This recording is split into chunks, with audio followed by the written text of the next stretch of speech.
Hi everyone, we're back for a ribeye steak recipe. I'm going to teach you how to make an easy but delicious ribeye steak for the busy professionals who don't have that much time or the tools, but we can make it still a delicious steak. This was a recipe that was passed down to me from my grandmother, from my great uncle, his time serving in the US Navy.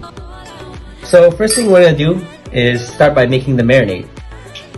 So this ingredients is per pound, and so per pound you want 2 teaspoons of cornstarch, 1.5 teaspoons of garlic salt, 1 teaspoon of soy sauce, and 1 teaspoon of red wine. And if you don't like red wine, you could always substitute it for whiskey or water if that's what you prefer. But these are the 4 ingredients we're going to work with for our marinade. So the first thing we're going to do is start by combining the dry ingredients. So in goes the cornstarch, the garlic salt, and then we'll mix it around thoroughly. And then once it's sufficiently mixed, we can combine our wet ingredients. So in goes the soy sauce and the red wine. So keep in mind this is for 1 pound of steak. So if you have 2 steaks, 1 pound each, then you want to have this this marinade multiplied by 2, the ingredients multiplied by 2. It comes together to this brownish kind of marinade mix.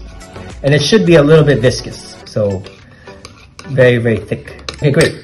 So we'll set aside our marinade now, and we'll work on the steak itself. Alright, now we're gonna work on the steaks themselves. So these are ribeye steaks, and you can buy these at most supermarkets. Generally what I like to look for is nice marbling in there, some fat. This steak itself is from Costco, so they do have pretty good cuts of ribeye steak. So what I like to do when I get them is I clean them up, and then I like to pat them dry as well. Just make sure that the moisture is taken away somewhat from the steak itself. What I like to do is tenderize the steak a little bit. So I don't have any tools for that, so I just like to use my simple knife. What you do is you just use the weight of the knife to do the tenderizing. You just slap up and down. So now I'll just spread that marinade evenly on both sides, on both steaks. Make sure that the marinade is evenly coated.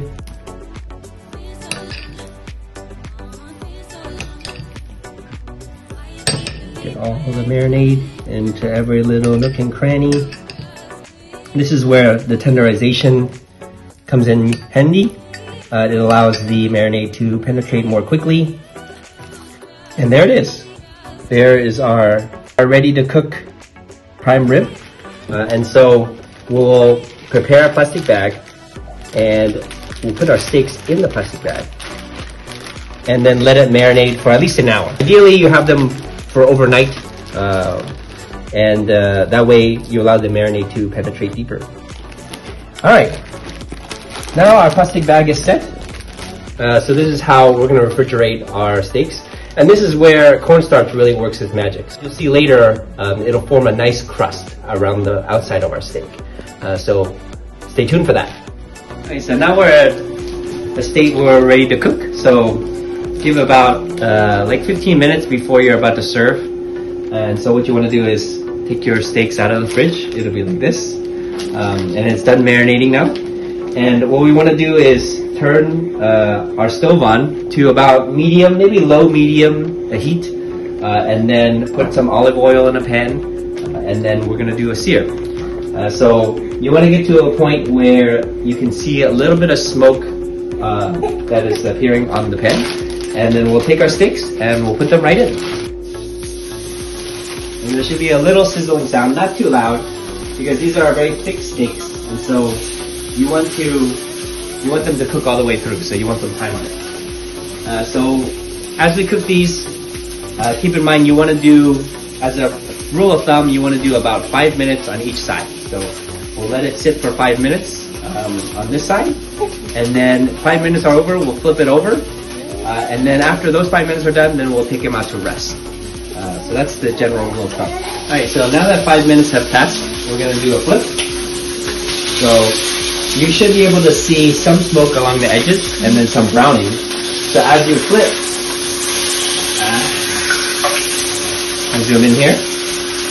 There's a nice char, very, very nice crust along the side of it, along the top and the bottom. And it should look like this.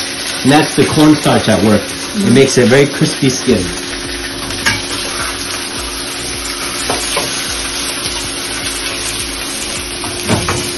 Let me explain one thing. Okay, so again, the rule of thumb for fruit pie steaks that you get at Costco, they're like about an inch thick. And so I like to do the 5 minute method. So 5 minute one side, 5 minute the other side. But obviously if you have thinner steaks, you want to do a little less than 5 minutes. And then that should allow it to cook all the way through. And it'll be a nice medium rare when you're done.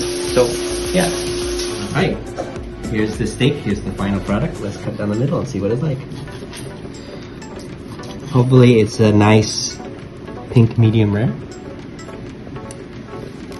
I'll slice a piece. Look at this.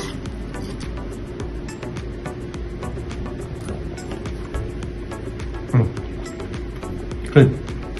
Got a nice crust. Not too salty. Perfect.